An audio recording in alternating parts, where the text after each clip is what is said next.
From the AOK Production House, studio number 2, I am Mykeljon. And I'm Derek Daisy. And you are listening to the best podcast on the planet. That's right. It's the Joe Rogan Show. Yeah. It's Joe Rogan, if you'd like to sponsor the show. Yeah,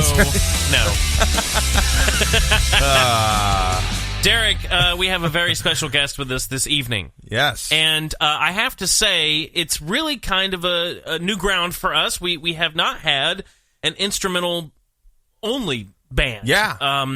And these guys, this guy, I should say, is just absolutely fantastic. I was blown away when I heard them. We heard of them through our friends at MTS Management. Yeah. And wanted to bring them on all the way from New Zealand and tomorrow. In the future. That's right. Mykeljon Winckel, is that correct on the last name?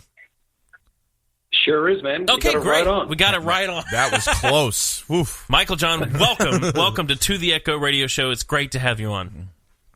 It's great to be here, and thanks, guys, for giving me the call. It's fantastic. Heck yeah. Absolutely. Yeah. I just have to say, we talked earlier, but Derek wasn't privy, and our audience wasn't privy to the conversation. So I'm going to ask a few questions over. What's it like living in the future? Yeah. Do you have a DeLorean? Yeah, is there flying cars? Well, I'll tell you what, it'd be great if I could find out the lotto tickets, man. That'd be great. Then I could let you guys know. Then we could get something going on, right? I didn't think about that. Yeah, dude, we can split that $1.6 billion. I'll split that 3 ways. That's fine. Come on, let's go. Let's do it. Yeah, it'd be fine. I could deal with that. Are you are from there originally or no? Yeah, originally, absolutely. But spent many years overseas. Actually, probably more years overseas than being resident here in New Zealand. Now, I guess I should also introduce the name of your band. I apologize. But Mykeljon Winckel is the founder, the leader, the head of the New Zealand-based contemporary jazz band GrooveExpress. Michael, I have to be honest with you. This album is phenomenal. I love it. I really appreciate it. It's been many years to turn around and be able to create something like that. A lot of hard sweat's gone into that, and it's totally appreciated that you guys are digging it. I'm loving it. Oh yeah. Now I read in your press release that you made a jump from number 9 to number 1 on Billboard magazine's Contemporary Jazz Albums chart for the week of September 15th. With your third release, Amsterdam, as you told me. Set it up for us. Tell us all about this. Who is GrooveExpress? Who is Mykeljon? How did you get into this? Give us your background. All right. Well, just the short story, because I don't know how much time you got. But I was born with a guitar in my hand, man. That's the way it was. Oh. All the way through my younger years, schooling and stuff like that, I was playing in all the school bands, and then as soon as I could, I got tall enough that my brothers used to sneak me into the local watering holes, and I'd be jamming with the guys on stage there, and ended up playing a whole bunch of different bands, underage, of course, and they used to sneak me in under their coat, and it was just one of those things. I started out at university as a teacher. And I was sort of almost at the end of that and realized, you know what, man, I can't get this music bug out of me. I did a couple of demos here in New Zealand, and it ended up on radio, and I ended up with the number 1. Wow. There was a lot. It was a different system back then. It wasn't done on sales. It was in New Zealand. It was all done on voting. But yeah, that's what happened, and so I was offered a contract with WEA Records at the time, and I turned that one down, and because I kind of realized that I needed to get some skill sets, and I just wasn't, I really wanted to have a long career as opposed to a flash in the pan. Mm-hmm. So I began the arduous task of really getting into the music. I wasn't formally trained at that stage. And I managed to, in a few years, get up to the standard of entering a conservatorium of music. and there wasn't one in New Zealand. The nearest one was in Brisbane, Australia. So I applied, and much to my delight, I got accepted. So I had to work very hard because of my reading skills and that kind of thing were really not that good, and I had a lot of catch up to do. So it took me 5 years at the conservatorium, and along the way I jumped from one course to another, and I came out with a qualification called a media or sound technologist, which was basically, and I did a double major with jazz and orchestration, so I sort of came out as a producer, jazz player, and did lots and lots of gigs through Brisbane, the Gold Coast area, and all around Australia, and did that for years. Ran my own studio, and I kind of reached a point where I wanted to do something for jazz's sake, and get my creative juices flowing, because that time, jazz is just not heard in New Zealand, really. I mean, there's not even a radio station that supports the format. Really? That's interesting. Wow. Zero. Oh. I mean, it's kind of weird, man. I've got to say to you, getting number one on Billboard, and there's no airplane opportunity in New Zealand to even play my Jeez. It's weird, and but there's 60 million sheep here, man.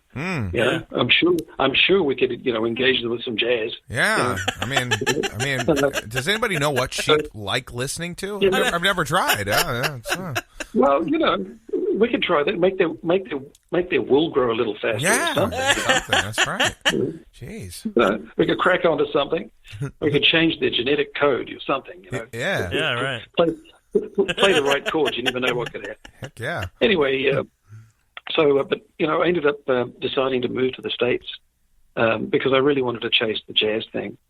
And so I did. I landed in LA and with 2 suitcases and 2 guitars, and I lived there for 9 years and played some great gigs with some great people and some good name people. That sort of managed to work my way up in the echelon, also the studio scene, and then I unfortunately the 9/11 happened, and we're going back a few years, of course. Yeah, and that's what it was, 2001, right? Yeah. So and that changed everything, man. Because even my visa, I couldn't stay on, and so I had to come back to New Zealand. But it was okay, cool, because I really wanted to look after my mum and dad, who were aging at that time, and stuff like that. And so since then, I've been putting another 2 or 3 albums out, and still utilizing a lot of the same guys that I was playing with in LA, and also out and here as well. Now, have you been walking? I'm sorry. Go ahead. Yeah. So then August this year, July this year, I finished the new album Amsterdam. Which is a bit of a play on words, as I was explaining to you earlier, Nick, was, if you've been to Amsterdam, you know what I'm talking about, a double A at the end, Amsterdam. It's a great fun town, and I actually wrote the tune, that tune sitting in a cafe right on the canals there, and the whole tune just sort of erupted into my head. I heard the whole arrangements, everything. I just couldn't get it down fast enough. And that's the name, the title track, I should say, off the album. So maybe you guys can play that one later on. So I finished the album, and I knew it was something special. There was just the vibe on that one was something really special. But man, to get to number one on Billboard, I never thought that would even be possible. Yeah, that's incredible. Yeah, how did you find out you were number one on Billboard? I mean, do you wake up in the morning and you're like, let me do some Google searching? Yes. Kind of like that. I got to tell you that working with Mike Sutton out of LA, the Sound of LA Records. I mean, the guy's so great, and he's been wonderful to work with, and he's the one who's really been able to put the music into the contact with the right people, and things began to really happen. And that was from August. So really, it's my first single in the U.S. market, which is Geraldine, and the first album that's really had the opportunity of really being pushed through the right channels. Wow. And that's Sony and Orchard. I'm genuinely humbled and surprised, really, to be honest, that it's got so many legs and it's doing so well. Yeah. Now, do you do any playing in New Zealand? Do you play out there at all? Yeah, I mean, occasionally, like last year, I did a summer tour, and that went well. I was all sell out. But I mean, they're small venues, which are fun to play, but it's kind of expensive to put an 8-piece band on the road. Yeah. So you got to really love it, if you know what I mean. Yeah. It's fun. Good bunch of guys, musicians here. On the album, I used a number of players from Los Angeles that I used to play with, and a couple that I haven't played with live, but great session players on the brass, and a couple of players from here. And that's the whole concept behind GrooveExpress. I'm the composer, arranger, and producer, and do all the guitars. And occasionally there's a vocal track as well. We throw that in for good measure. So I'm sort of like the GrooveExpress is the brand name, if you like, and the players are brought on for the different sound or who we need to get the final product. Well, no, go ahead. Go ahead. Yeah. I was just curious because you said you did play around New Zealand, and you were saying they didn't have a radio station back when you started this that played this. Has there been any visibility with you playing around? Have you been able to get this on the air in New Zealand? I mean, have you seen an increase in the market desire for this type of music in that area? No, there's no. They didn't even have it as a genre here in New Zealand. Yeah, It's amazing, man. But that's what it is. Why do you think that is? It's just not a thing, or what? You know what? I don't know. I mean, I'm kind of at a loss really to figure that one out. Really, other than the fact that 90% of the airways are owned by one player, one corporate player. Yeah. So corporatism probably sort of accounts for a lot of that. But it's okay. Like, it's a great place to live. New Zealand's a great place for vacation. If you like fishing and you like skiing and jumping off things, man. There's a lot of things to do. Like a bridge or mountains. It's really alpha male country, if you know what I mean. Yeah. Well, it seems like the whole world's on that island. Yeah. Like just every climate of, you can get a little bit of everything there. Yeah. Absolutely. And you can do it all in the same day, man. It's amazing. Yeah. Everything's so close. Now you can go marlin, you can go catch a marlin, and you can go snow skiing in the same day. God, that's incredible. That's incredible. Oh, I want to go so bad. The two of us, I mean, I'm sure you can guess this from the fact that we have a podcast, but we're kind of nerds. Yeah. And I'm just curious, have you done the tour of the Lord of the Rings sites? Yeah, have you seen the sites? Yeah. Absolutely. And of course, you've got to do that. Very cool. Hell yeah. That's awesome. It's one of the great walks you can do is it's like a 3-4 day walk right through the Alps where they shot all that stuff. Yeah. And you got a pack on your back, and there's these huts along the way, and you book some space in the huts, and you just go walk for 4 days. Oh my gosh! Through the most incredible scenery. And one of the great things about New Zealand, of course, is there's nothing here to sting you, bite you, eat you. Nothing. No bears, no cougars, no sort of snakes or anything like that. So it's really safe. Wow. So I'm sorry. That's like all the worst parts of Australia right there. But New Zealand doesn't have any of it. Boom. My mind went directly to Steve Irwin. Did you? You said you went to school in Brisbane. Australia. Yeah. I'm sure you had been to Australia before, but what kind of? Was that a bit of a culture shock for you having to skip over? Was it very simple? What was it like going from high school in New Zealand to college in Australia? If that makes any sense of a question. Well, that was great, man. Yeah. I mean, it was awesome. We did probably 4 times the population, 5 times the population. Wow. Okay. Overall in Australia than New Zealand. New Zealand's small, man. It's only 4 million people here. That's Orange County's bigger. Wow. You know? So, you know, and Australia's, I think, around about 28 million. Wow. So, you know, but, it was warmer, definitely warmer. Enjoyed that. But the people are great in Australia. I mean, I really enjoyed my time there. As I did with America. I mean, I love America. America's great. What a great country. Thanks. If I could live there, I would. It's just wonderful. Yeah, it's funny. I've never been in New Zealand, but I just have a feeling I'd go over there and be like, yeah, I'm staying. Yeah, but I hear it is so hard to do it over there. I used to work on a cruise ship with a few folks as a musician, and I worked with some folks from New Zealand, and they were like, yeah, dude, there's no way. You never get citizenship over there if you ever wanted it. Not going to happen.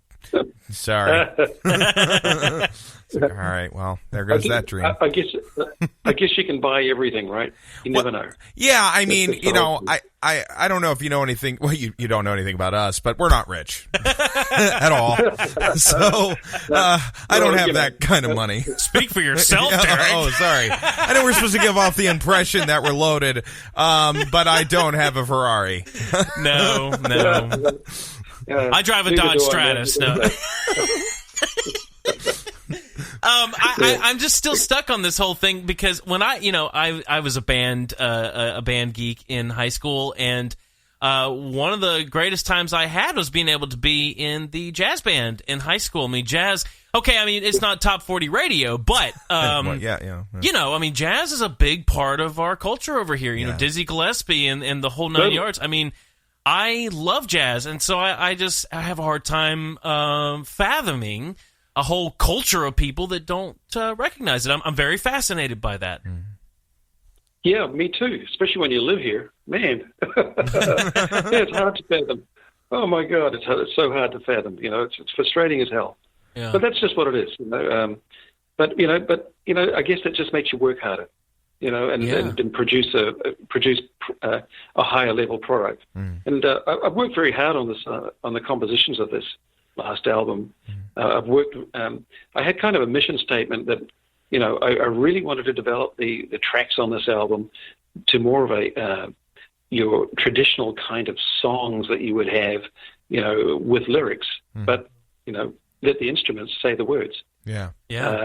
And that's how it's been. You know, people have reacted very favorably, and they've got that. You know, that's with the reviews that have been happening on the album. They have been, you know, honestly, really humbling.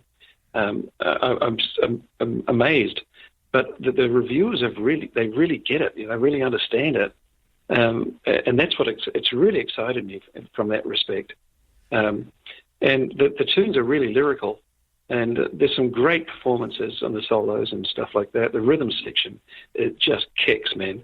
It's just a great sounding rhythm section. The guys are twin brothers out of California, Latin, and man, they just lay it down. There's just grooves there that you just, you know, if it didn't have that Latin sort of culture coming through, you just can't play it, if you know what I'm saying. Well, we're going to play a song here in just a minute. So before we do that, though, tell me about the band that's on this album. How did you bring these guys together? Were they chosen? Was it the same for guys for the entire album? Did you choose different people for different songs? No, it's all the same guys on the album. And as a matter of fact, it's I wanted to keep that continuity all the way through from a production point of view. Yeah. And they're great players, man. I mean, seriously, awesome players. And that, you know, I mean, I've got to hand it to the guys. The reason why this album's so good is because of their performances. You know, I mean, they're great players. I mean, wonderful players, and so really easy to deal with, creative, wonderful human beings. You know, just great, man.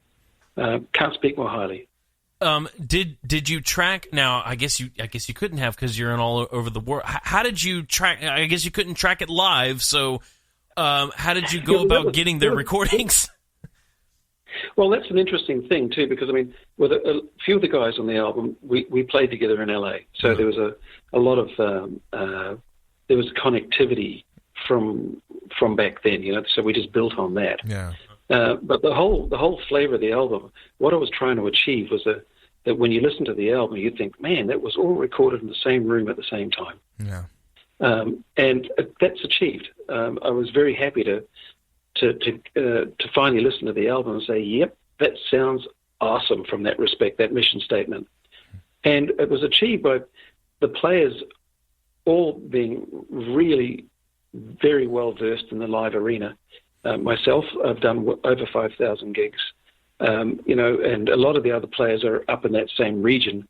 They've just done so much live playing that by saying to the guys at the heads of the project, saying, listen, I want this to sound like a live album, they bring that experience to the table, and they bring that everyone together.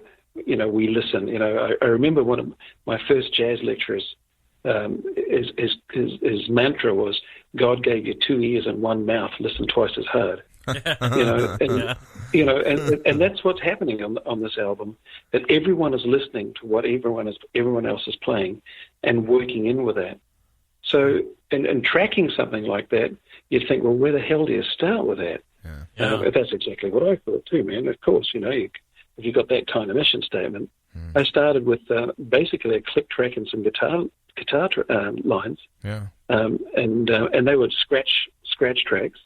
Because I was trying to play keyboard on guitar, and then playing saxophone lines on guitar, and then bass lines on guitar, and then I'd farm that out to the guys, and it's piece by piece it'd come back, would basically produce over Skype, and that upload stuff through to the Dropbox, and then fly that back into the mix, and then see how that sat with everything else, and not much editing at all, to be honest. Very little editing on the album, because I wanted to recreate as organic sound as possible. There's no programming on it, and there's no auto-tune, nothing. What you hear is what you get. Wow. As far as the performances go, and slowly built that up. With 8 to 10 piece band with brass. Some of the tracks we're talking. The tunes on mixdown up to 70 tracks to mix at one time. Ooh. So it's a big album. Yeah, there's a lot going on.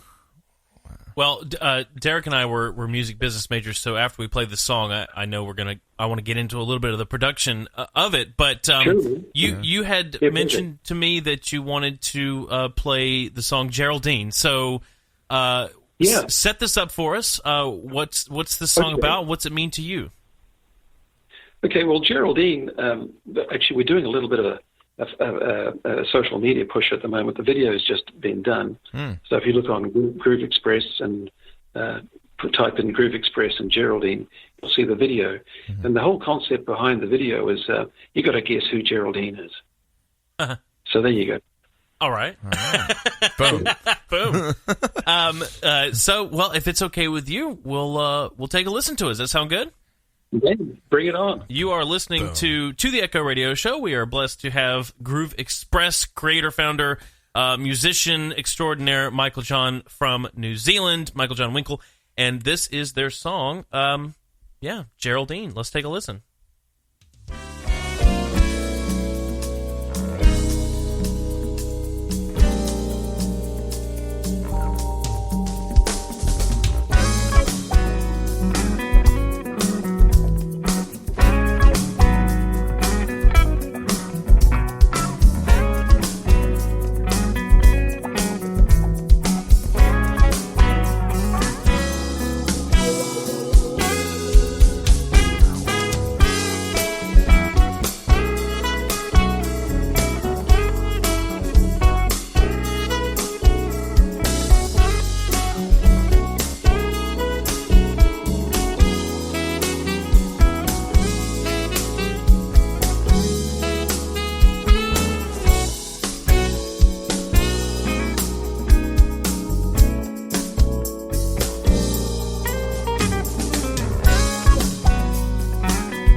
Well, that is Groove Express here on To the Echo radio show. And, I think Groove Express defines the song for me. It's really groovy, really funky. So groovy. I really like it, yeah. Good rhythm.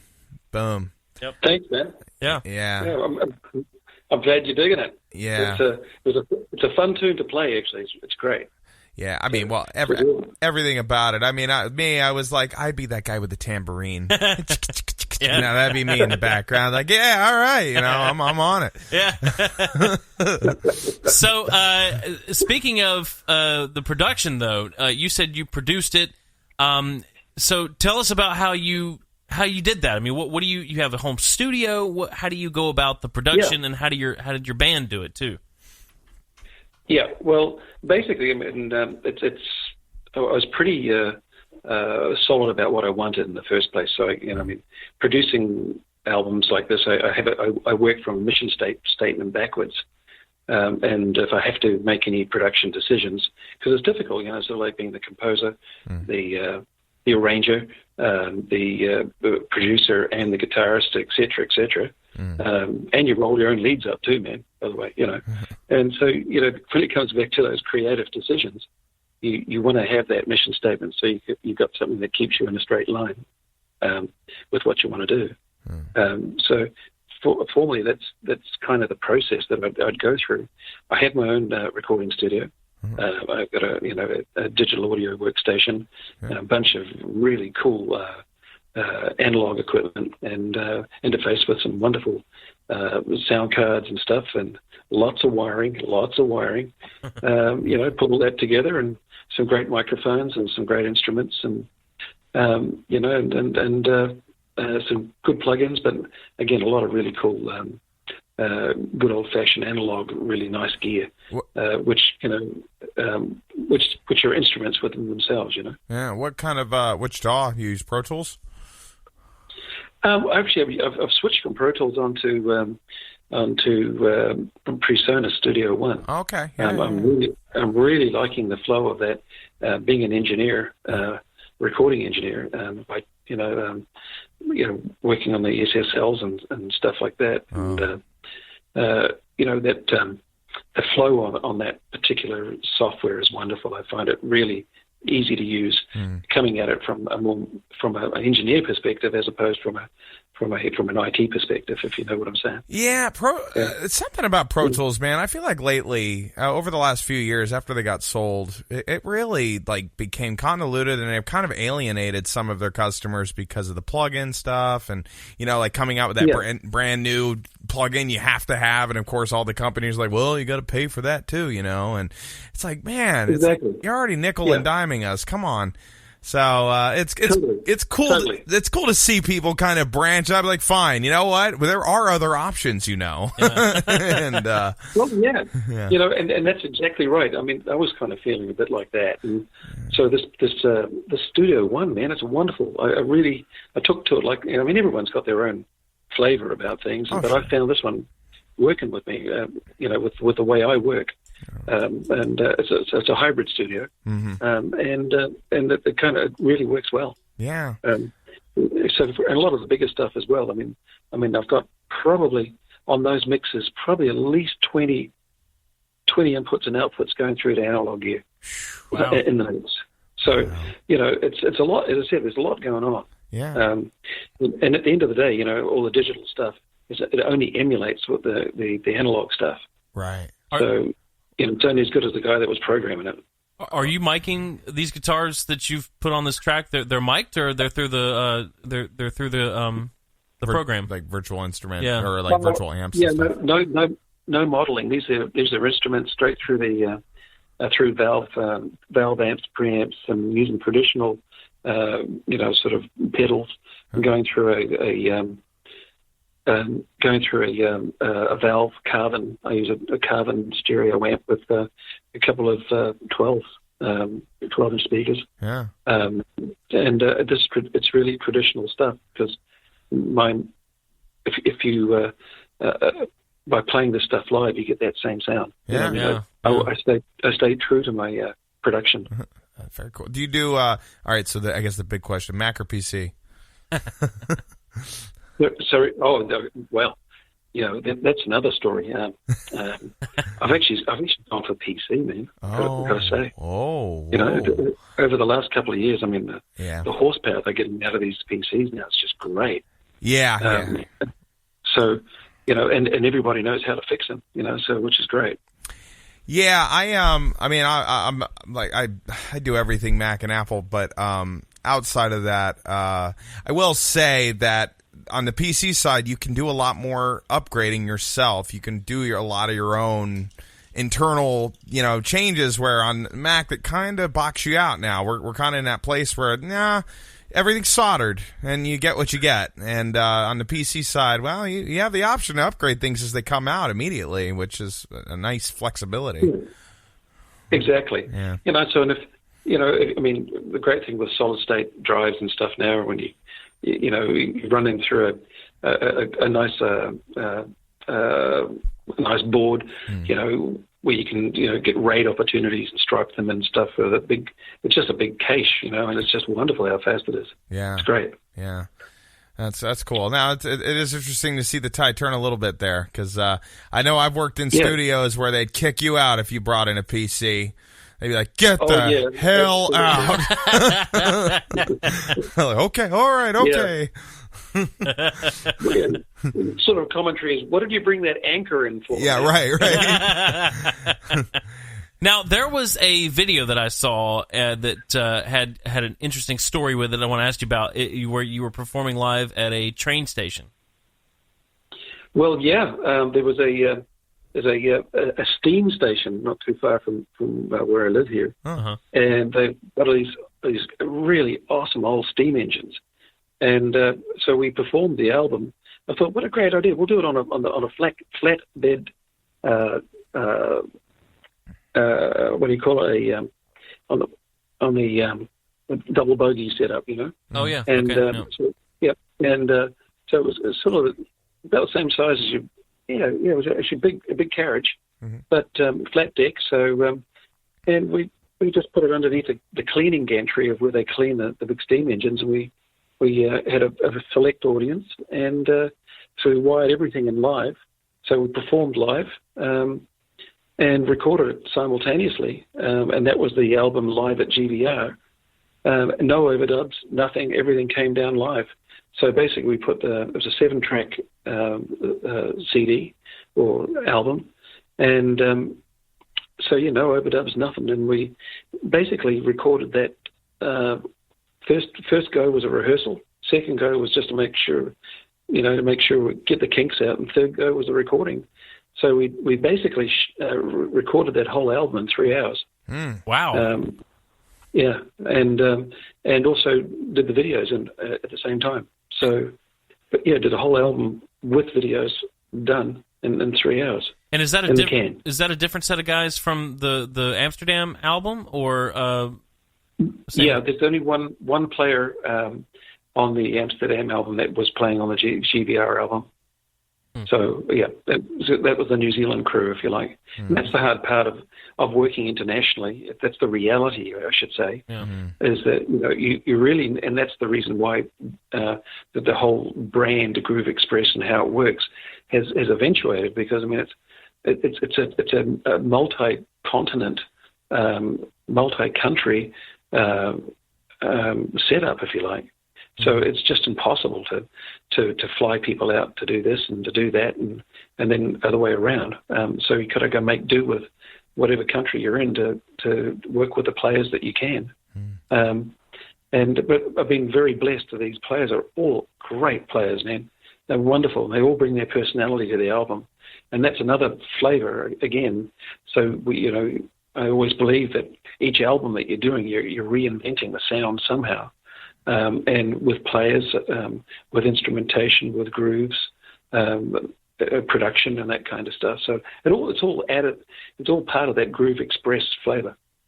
That was something I was meaning to ask you. Is what's that flight like? Can you get any kind of a direct flight, or how long does it take you to get to the States, and how do you have to go? Well, generally, it's straight across the Pacific, so straight across to LA, which is about 14 hours. Oh, my God. So direct.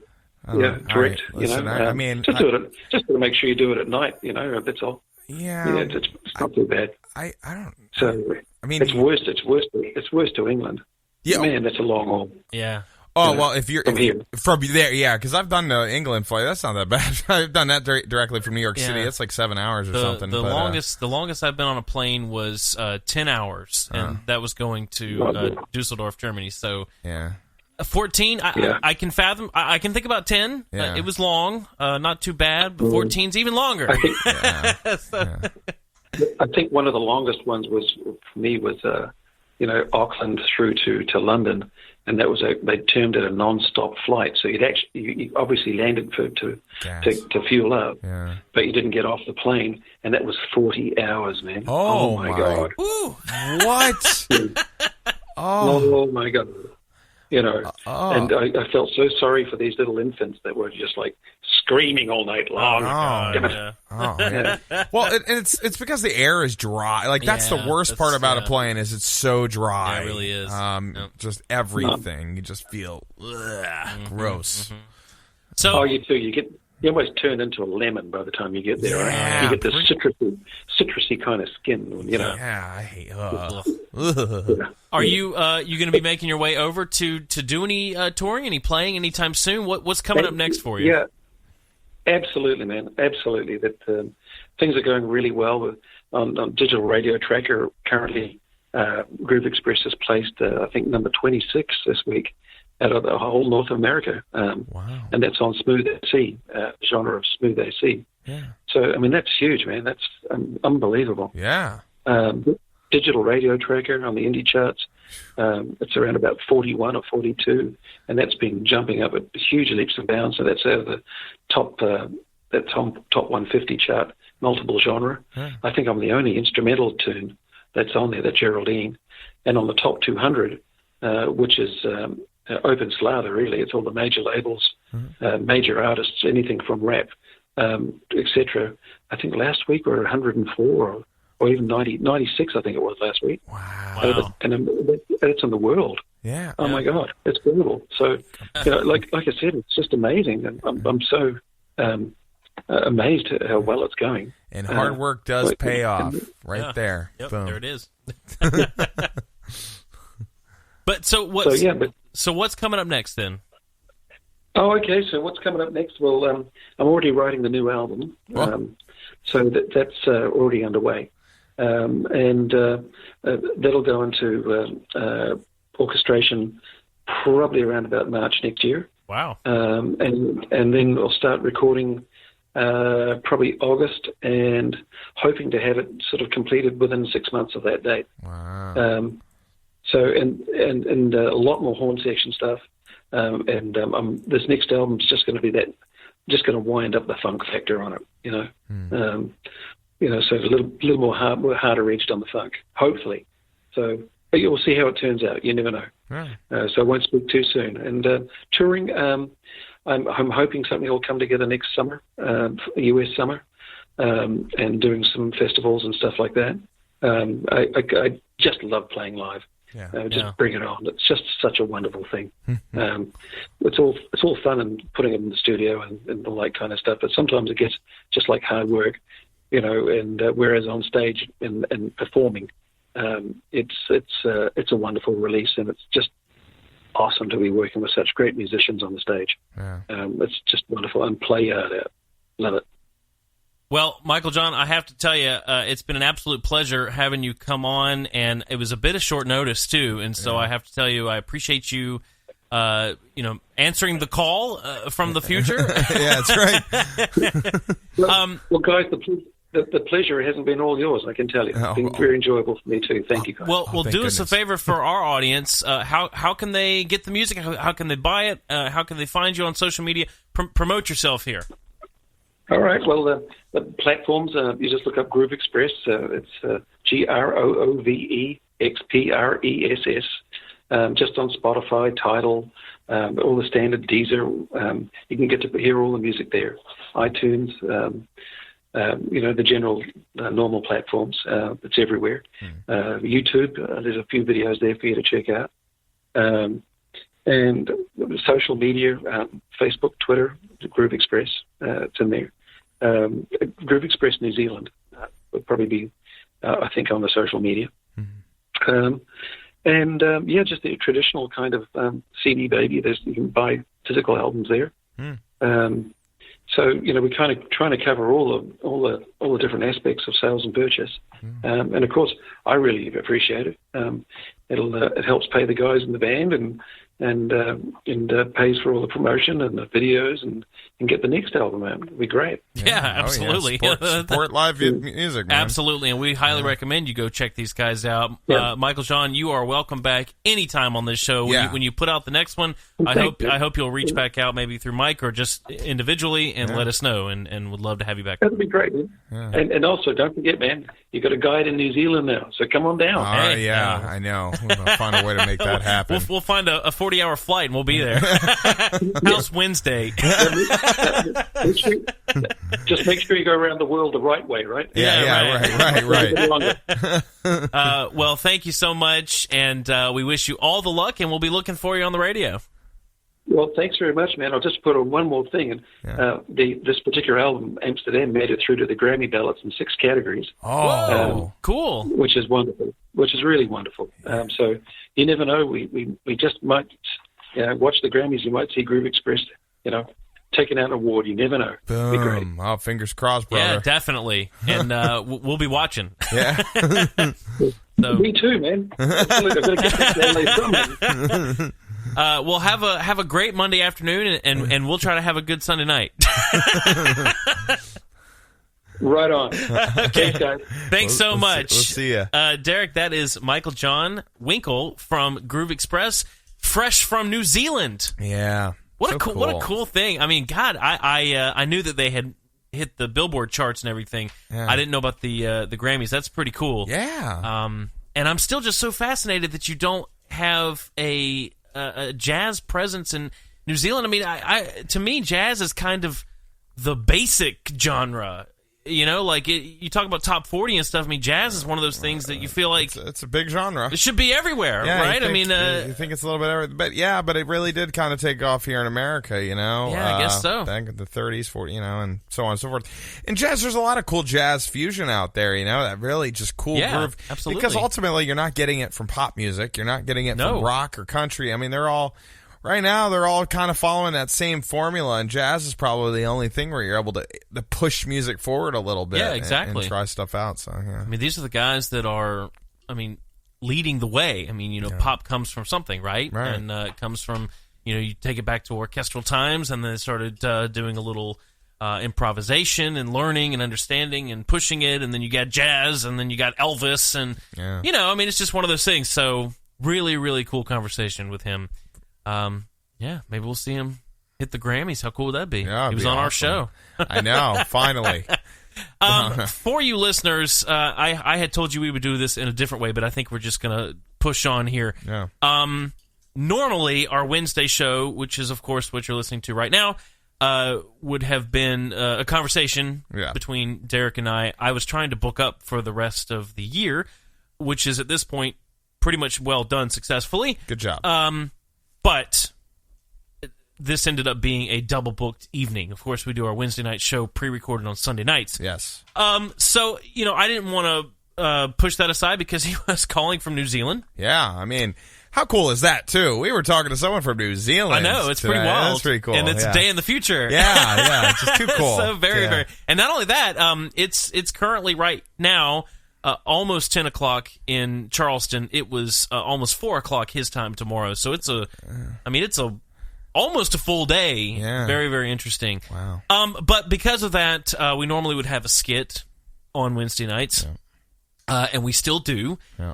It's just going to be the skit, and then we'll, talk about it real quick and close the show. Yeah. So we're going to reset. Yeah. We're going to reset. We haven't done this in a while anyway, so I figure, why not? So let's take a quick break, Derek, and we'll come back with our skit from this week. Okay. All right, here we go.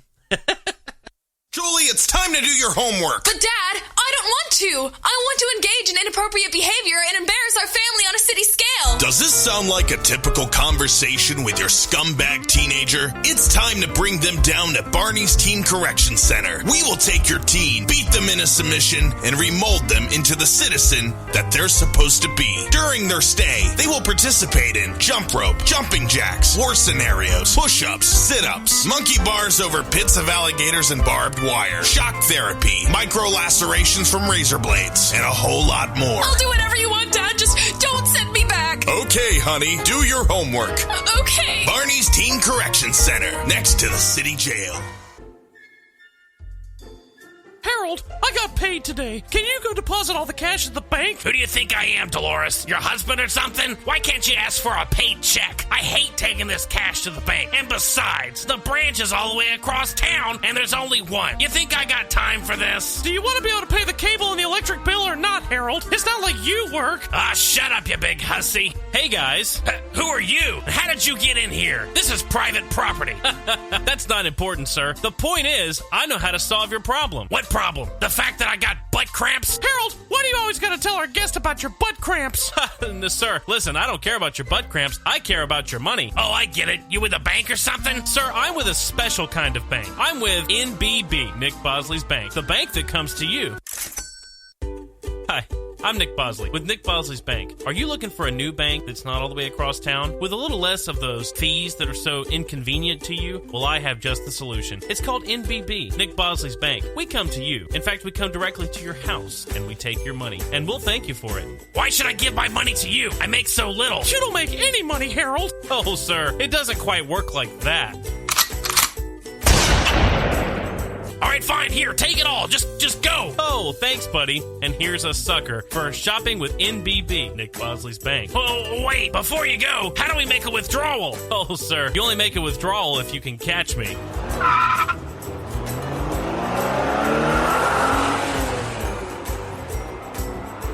Nick Bosley's Bank. Come on down to the corner of wherever you live, and that street beside of you. We'll come to you, and then we'll take your money. That's right. At Nick Bosley's Bank, I'll take your money, and we'll thank you for it.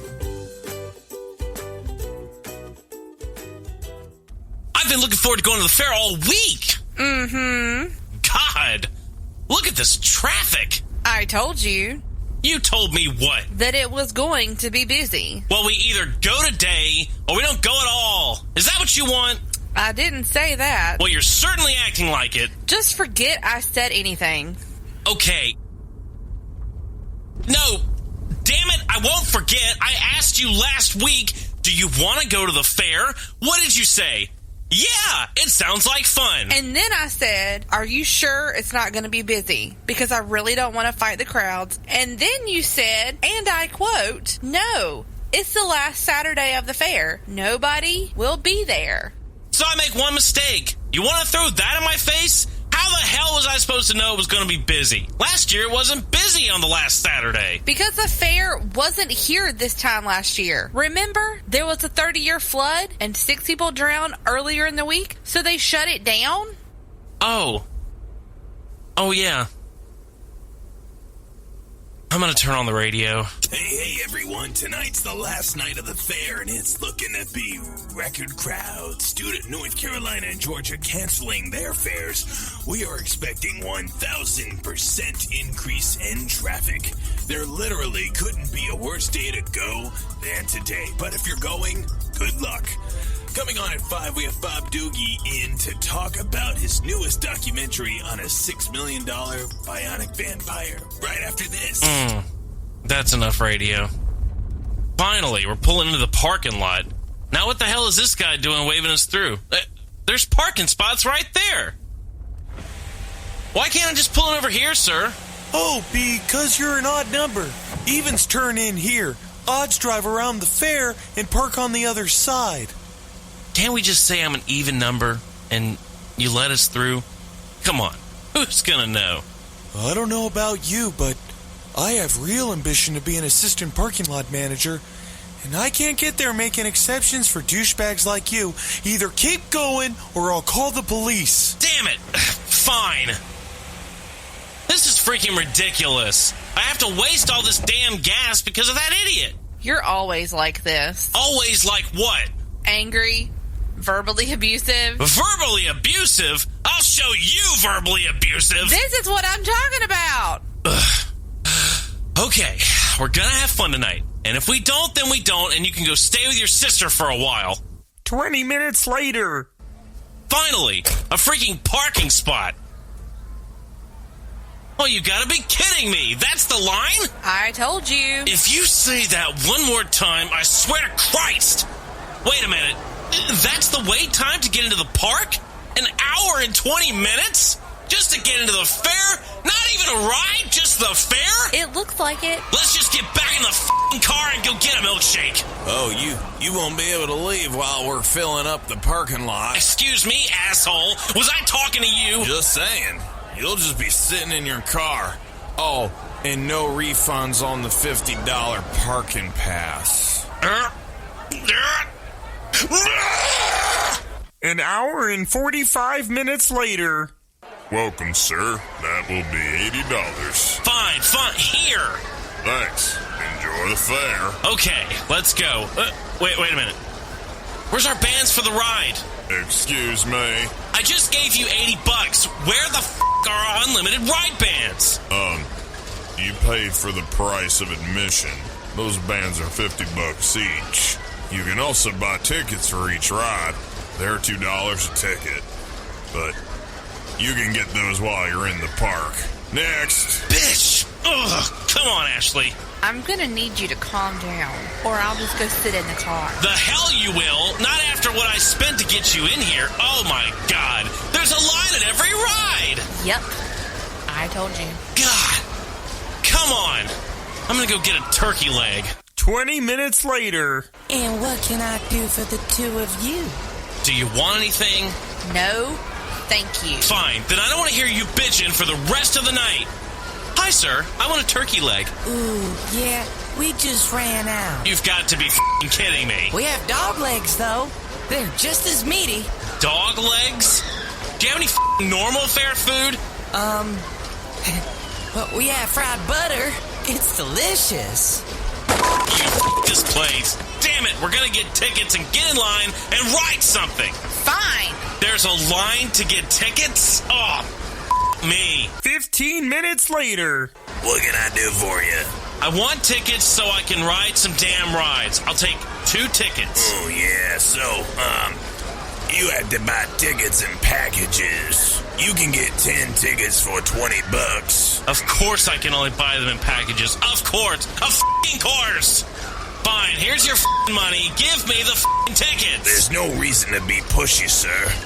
Here you go. F*** you. Okay, let's see what ride we can ride. Ooh, look, the Ferris wheel doesn't have a long line. Let's go ride that. Lead the way. 20 minutes later. Oi, how many? Open your eyes. 2. There's 2 of us here. Okay, that will be 12 tickets. What? 12 tickets. Unless you have a band, then it's just 10 tickets. Do you have a band? No, I don't have a f***ing band. I have 10 tickets. And if you don't take these tickets and let us on the ride, I'm gonna burn this f***ing fair to the ground. Okay. I'll make an exception for you. For pissing me off, 20 tickets. Take the offer or walk away, friend. This fair. Come on, Ashley. Okay. Step right up, land one ball in my net, and you get your choice of any and all stuffed animals. Step right up. Would you please calm down? Why don't you play a game? You always love playing games here. I'm not playing a f***ing game. We're getting the f*** out of here. Whoa. What do we have here? Fat guy and the lady. Hey, Tubby, why don't you come over here and shoot some hoops? Just keep walking, Ashley. Hey, Fatty, I'm talking to you. Get over here. I bet you can't land a ball through this hoop. Hey, don't ignore me, you sorry sack of shit. You suck at life, and I can tell your girl is 10 seconds away from leaving you for me. Oh, yeah? Oh, yeah? My girl is gonna leave me? A successful engineer and radio show host for some carny who can't wear clothes that match? Ooh, that hurt, fat guy. Not the insult, just the look of your sorry face and body, you fat f***. You want me to shoot the ball into the hoop, asshole? All right. How much? $5. 2 tries. You land the ball in, you can have any stuffed animal you want. Actually, scratch that. If you make this one, I'll give you all of it. I'll give you the keys to my entire operation, and I'll bow to you your fatness. Here's your $5. Whoa! Ooh, close one, Tubby. Try again. Motherfucker! Ooh, I almost feel sorry for you. I don't need your sympathy. Not you, your girl. I feel sorry that you have to be seen with this worthless piece of shit. Thank you. I appreciate your sympathy. It helps. Ashley, you're taking his side? Just try again. Another $5, my man. Here's $50. I'm gonna own your ass when this is over. You don't have to tell me twice, you worthless bag of Cheetos. Ladies and gentlemen, boys and girls, come and see the planet Jupiter chuck asteroids at planet Earth. Oh, wait, it's just a fat guy failing at life. You and everyone here. Come on, Ashley. We are getting the out of here. Oh, look. Ice cream. Oh, great. Ice cream. So I can take a second mortgage out to fatten me up more. Ugh. Fine. Let's get some and get the hell out of here. How's it going? What can we do for you? I want 2 ice cream sundaes. Let me guess. You're all out. All you have is goat balls with strawberry syrup. Oh, and wait. Since goat balls are a delicacy, it's going to cost me $150 each. Am I right? Am I somewhere in the ballpark? Damn, dude. Chill. That will be $4. Each? No, for both of them. Oh. Well, okay then. Here you go, my fine sir. Thank you. And here's your sundaes. You two enjoy. Thank you. Here you go, Ashley. Thanks, hon. That's good. Wow. It is good. You know, we'll have to do this again next year. You said it. I love you. I love you too.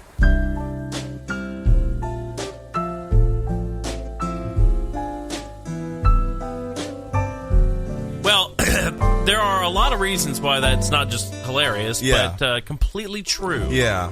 One of those things is that I feel like that's exactly my experience every year that I go to the fair. Yeah. There's pretty much a lot of complaining about people in my way and rude carnies. Yeah. And then, maybe 1 or 2 experiences that are just like, no, it was fun. Yeah. I mean, and you didn't get to go this year. I was very upset that I didn't get to go. It's okay. So horrible. But honestly, I wrote that skit based on, my Disney trip and the carnival trip, the fair trip all at once, and then I thought, well, we've already heard me complaining about it. How funny would it be to put you there? Because him and his wife, they just have a funny give and take, and I thought now obviously I exaggerated Nick a little bit. He doesn't usually verbally abuse his wife, and he doesn't freak out over every little thing. It was funny. I texted you and I said, I need you to really amp it up. Oh, I did. I was like, I need you to do this. Take it to 11, brother. And I was at work listening to your lines, and I was crying because I told Nick, I need you to drop the F-bombs for me, brother. I need you. I was like, I'm going to bleep them. Don't worry. But I think it's the only way it's going to feel like a real thing. And he did. And I was like, oh, yes. And then I bleeped everything. I think it's funny, though, because I was trying to remember how much the band is. I think it's like $30 maybe. If you buy it at the grocery store, it's a little cheaper. But, I mean, pretty much that unlimited ride band really is. You're going to drop $100 at least when you go to the fair, because if you don't get the band, you're going to pay for the money anyway because you're going to buy the tickets. Yeah. So, I mean, but it makes no sense if you're only going to ride 2 rides. But the older I get, the less rides I want to ride. Yeah, pretty much I like the Ferris wheel. Yeah. I mean, there's a few, but the problem is as I get older, I understand more about structural integrity. Yeah. And, Yeah. I'm a little more concerned when I'm on there nowadays. I do like going through like the mirror things and and all. I think those are fun. But anyway, the older I am, the more I'm like, meh. I like to play the games. Yeah, I like to play the games. I like to walk around and people watch and But the fried butter, that's not an exaggeration. I know. They really have sticks of fried butter. I know they do. I mean, they got fried cookie dough and Oreos and Twinkies. Some of that stuff is like if you ever get a fried Twinkie, like it's actually pretty good. But when they got to the point of when they got to the point of having a literal stick of butter on a stick, deep fried, it's like, okay, that's over the top. I mean, and turkey legs. There's turkey legs everywhere. There's no way they're selling out.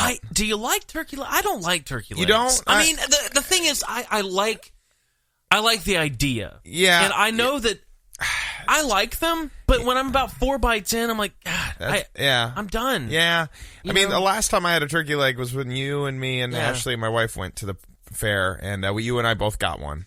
I like them, but I get so greasy. It's a lot. It's just too much. And I think the only other time I ever had them was at a medieval fair, because it just seemed timely appropriate. I don't know. Disney had and they don't have it anymore. I'm very upset, but when they opened Gaston's Tavern, that's in Fantasyland, they used to have a fun twist on the turkey leg. It was a pork shank. And it was a giant bone with just pork, and it was amazing. Yeah, I'm sure it was. So good. God. The two of us, I mean, I think it was $5 or something. Yeah. The two of us feasted, and it was amazing. And they haven't had it since the first time I got it. And it was so much better because it didn't have those, like, tendons in it and all of that. It was just really juicy meat. That's all it was, and it was really good. That's awesome. So I would love to see those. Yeah. That's the only time I've ever seen it anywhere. Yeah. So, Dang, man. Yeah.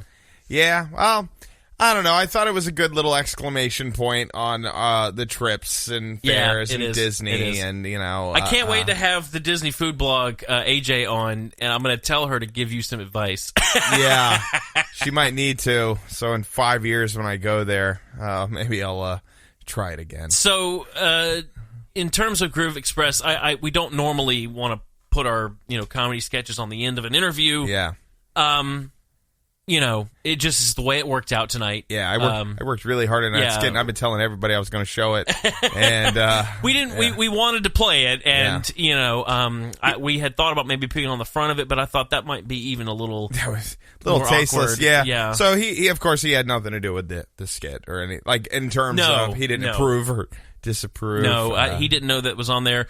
So to Mykeljon, hopefully he's not. I'm sure he won't be offended by it. But that's why we gave a little break. But just to explain, normally we wouldn't do that. It just was a special situation tonight. Yeah. But nevertheless, we do appreciate Groove Train. Heck yeah! I thought he was great. Great band. Absolutely. And this skit was hilarious. Yes. Yeah. So I hope you guys enjoyed it.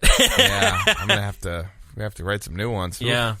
We've got a whole slew of people coming up the next few weeks. So be sure to tune in. We are booked the next 3 Sundays. Yep. And then December 16th, we're going to have like a Christmas show to tie it off. Final, for the rest of the year. We're still trying to come up with some ideas for that. Yeah. But we'll do something. I figure I'll find a Christmas game of some kind. But of course. We'll have a nice little time that night. Because that'll probably be the last time you and I see each other until the new year. Because you go to Disneyland and all that. We're going to be literally out of town from... Well, we're leaving the next Friday. Yeah. But we'll be out of town for the following 3 weeks. So, crazy. Yeah. So there you go, people. You better get in your To the Echo radio times now while you still can. That's right. And we wanted to play a little bit to close this show, as normally we have our own song, but this is Amsterdam, the title track from GrooveExpress. I'm Nico Kelly. I'm Derek Daisy. Thanks for listening, and tune in next Sunday to the Echo Radio Show.